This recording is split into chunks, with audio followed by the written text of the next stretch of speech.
ఈరోజు ఏసీబీ కోర్టులో హాజరుపరచడం జరిగింది. హాజరుపరిచిన తర్వాత ఆగస్టు 1 వరకు కూడా ఆయనకి రిమాండ్ విధించడం జరిగింది.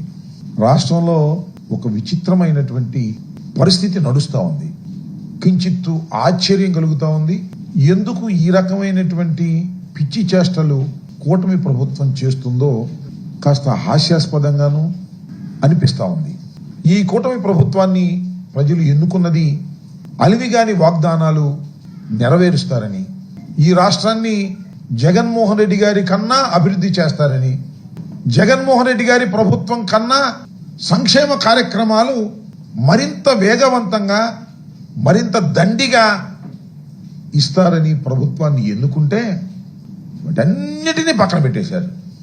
పక్కన పెట్టేసి వైఎస్ఆర్ కాంగ్రెస్ పార్టీని ఏ విధంగా అణిచివేయాలి, వైఎస్ఆర్ కాంగ్రెస్ పార్టీని ఏ విధంగా నాశనం చేయాలి అనేటువంటి ఏకైక దృక్పథంతోనే ఈ రాష్ట్ర ప్రభుత్వం పనిచేస్తున్నట్టుగా అర్థమవుతోంది.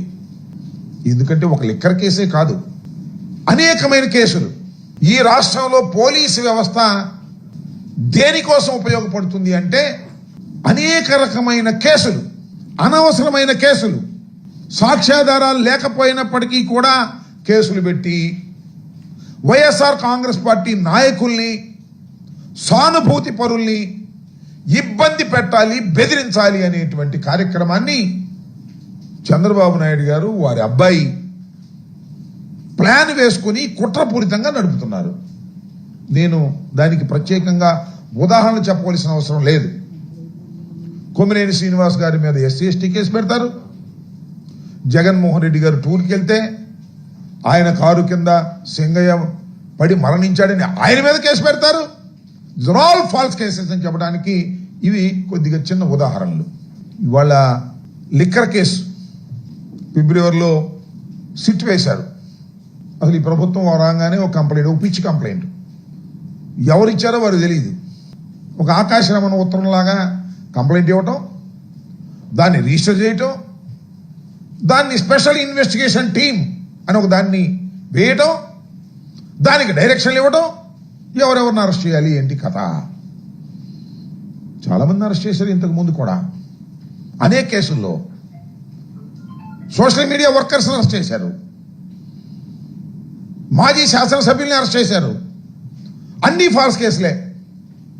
మీరు పల్నాడులో చూసినట్లయితే 2 తెలుగుదేశం గ్రూపులు కొట్టుకొని 2 చనిపోతే దానిలో వైఎస్ఆర్ కాంగ్రెస్ పార్టీకి చెందినటువంటి మాజీ శాసనసభ్యుడు పిన్నెల రామకృష్ణారెడ్డిని వారి తమ్ముడిని పెడతారు.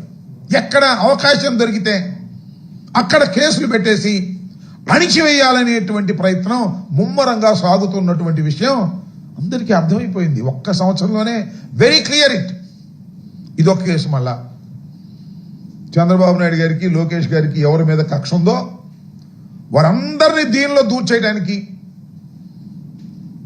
Liquor scam. అసలు స్కామే లేదు, లిక్కర్ స్కామ్ నాకు అర్థం కాల. దోపిడీకి వీలుగా నూతన మద్యం విధానాన్ని వైఎస్ఆర్ కాంగ్రెస్ పార్టీ తీసుకొచ్చింది అనేటువంటి మాట మాట్లాడుతున్నారు. ఎస్, వైఎస్ఆర్ కాంగ్రెస్ పార్టీ అధికారంలోకి వచ్చిన తర్వాత ఒక నూతనమైన విధానాన్ని తీసుకొచ్చింది. దానిలో ఎవరి ప్రమేయం లేదు, ప్రైవేట్ ప్రమేయమే లేదు, టోటల్గా గవర్నమెంటే. డిస్టిలరీల దగ్గర నుంచి లిక్కర్ని తీసుకోవడం, అవుట్లెట్స్ అన్నీ కూడా గవర్నమెంట్వే.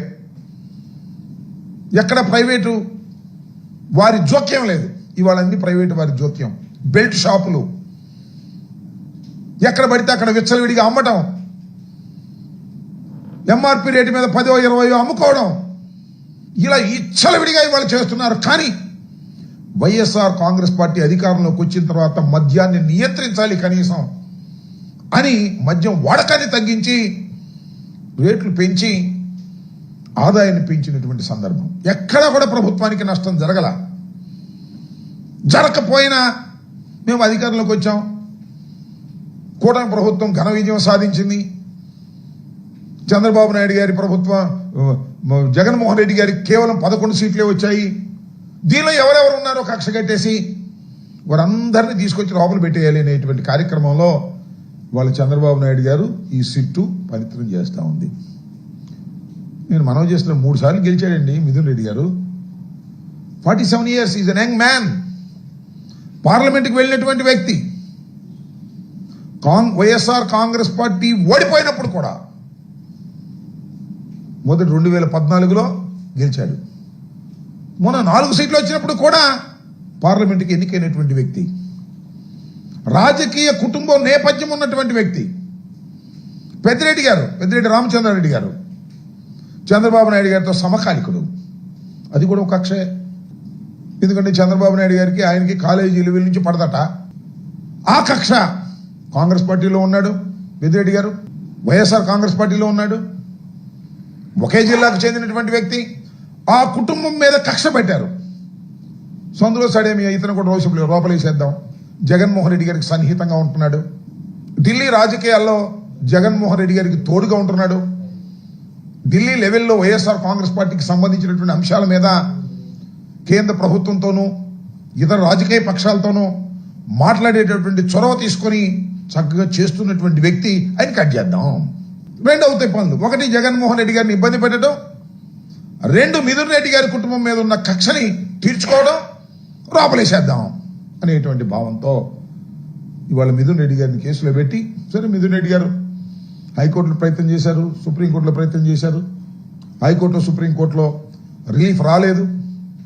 ఆయన వాలంటరీగా వచ్చాడు, సిట్ ముందు హాజరయ్యాడు. సిట్ వాళ్ళు అరెస్ట్ చేసేటప్పుడు అంటారు ఆయన సహకరించలేదంట విచారణకి. సహకరించడం అంటే ఏంటో మీరు చెప్పిన దానికల్లా ఒప్పుకోవాలా? అంటే సిట్ వారు అడిగిన దానికల్లా ఒప్పుకోవాలి.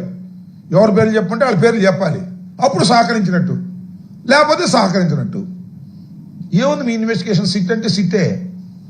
చంద్రబాబు సిట్టు అంటే సిట్టు, లోకేష్ సిట్ అంటే సిట్టు. దానిలో ఎవరిని పెట్టాలంటే వాళ్ళని పెట్టచ్చు. రాంబాబుని పెట్టాలంటే పెట్టచ్చు.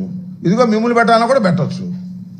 ఎవరిని పెడితే వాళ్ళని పెట్టేసి లోపల వేసేసి వైఎస్ఆర్ కాంగ్రెస్ పార్టీని అణిచేస్తాం. మీ వల్ల కాదని చెప్తా ఉన్నా. ఎన్ని వందల మందిని మీరు అరెస్ట్ చేసినా, ఎన్ని వందల మందిని మీరు జైలుకు పంపినా, ఎంతమంది నాయకుల్ని మీరు పంపినా వైఎస్ఆర్ కాంగ్రెస్ పార్టీని అణచలేరు. ఇది తెలుసుకోండి మీరు. అమ్మ దేవుడి దేవుళ్ళు మీరు ఆరోపణలు అన్నారు, సంతోషం అండి. ఏమంటే ఒక విషయం చెప్పిన, ఆరోపణలు వాళ్ళు బాగానే చేస్తారు. ఇప్పుడు అక్రమ అరెస్ట్ అన్నదానికి మా దగ్గర ఎక్కడ స్కోప్ లేదు.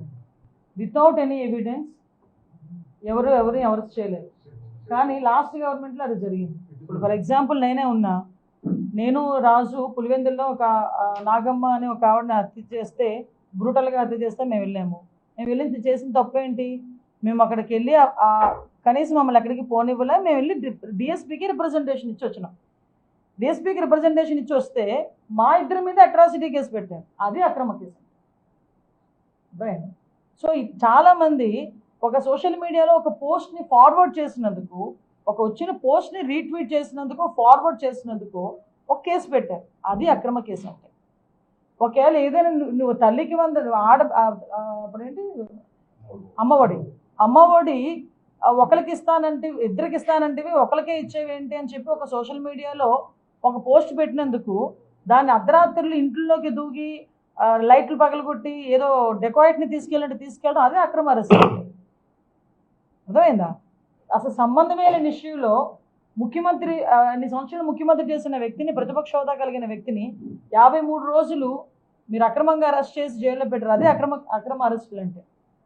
ఈరోజు సాధారణంగా జగన్మోహన్ రెడ్డి ఊర్లోకి వస్తున్నాడంటేనే షాపులన్నీ మూయించేసి మా ఇంట్ల దగ్గర హౌస్ అరెస్టులు చేసి మమ్మల్ని కూడా రోడ్డు మీదకి రానివ్వకుండా చేశారు. అవి అక్రమ అరెస్టులు అంటే. ఇవి కాదు అక్రమ అరెస్టులు అంటే. ఇది సక్రమంగా జరుగుతున్న ప్రక్రియ. ఇది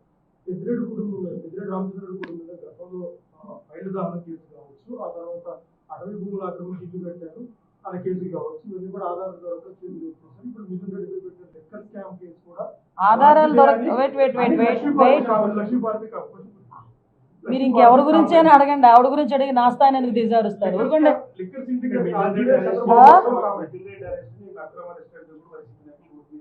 ఏంటంటే సారీ, మిథున్ రెడ్డి అరెస్ట్ అది అక్రమ అరెస్టో సక్రమ అరెస్టో కోర్టులు చెప్తాయండి. ఒక ఎంపీని అరెస్ట్ చేయడం అనేది it's not a easy thing.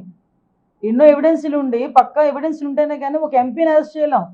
ఈరోజు నాలాంటి దాన్నో మీలాంటి దాన్నో తీసుకొచ్చి ప్రతిపక్షంలో ఉన్నప్పుడు ఎలాగోలాగ చేసేయచ్చు, ఏదైనా కేసు పెట్టవచ్చు. కానీ ఒక ఎంపీ మీద మేము పెడుతున్న అరెస్ట్ చూపించారు అనేటప్పుడు వితౌట్ ఎనీ ఎవిడెన్స్ చేయకూడదు అలా ఏమి రూల్ ఏం లేదు. వితౌట్ ఎవిడెన్స్ ఉంటేనే మేము చేస్తాం, ఎవిడెన్స్తోనే చేశారు. కాబట్టి అవన్నీ అక్రమమా సక్రమా అని కోర్టులు తెలుస్తాయి, కోర్టులో తెలుసుకోండి. దానికి ఎందుకు ఇక్కడికి వచ్చి గగ్గోలు పెట్టడం? సారీ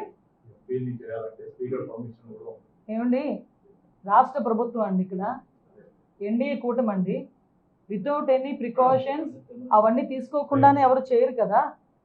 యాజ్ పర్ రూల్ ఈరోజు అన్ని రిమాండ్ ఇచ్చారంటే కోర్టు రిమాండ్ ఇచ్చిందంటే కోర్టు ఆదేశాలను గౌరవించాలి. మనం కోర్టు ఆదేశాలను గౌరవించాలి అనుకుంటే కోర్టు అన్ని సక్రమంగా ఉంటేనే కదా, వాళ్ళ ఫైలింగ్ అంతా సక్రమంగా ఉంటేనే కదా రిమాండ్ కూడా ఇచ్చేది. కొన్ని సందర్భాల్లో కొన్ని ఇష్యూస్లో ఎంత నిజంగా నేరస్తుడైనా కూడా అక్కడికి వెళ్ళేసరికి కోర్టుకి సరైన ఆధారాలు సబ్మిట్ చేయకపోతే వాళ్ళు రిమాండ్ కూడా ఇవ్వరు. అది కోర్టుకున్న రూల్. ఇప్పుడు మీరు అన్నట్టు ఏదో ఫైల్ అవి ఏమి తేల్చేసారని తేలిపోలేదు, ఏమి అండర్ గోయింగ్ వెళ్తున్నది, ప్రొసీజర్ అంతా వెళ్తుంది.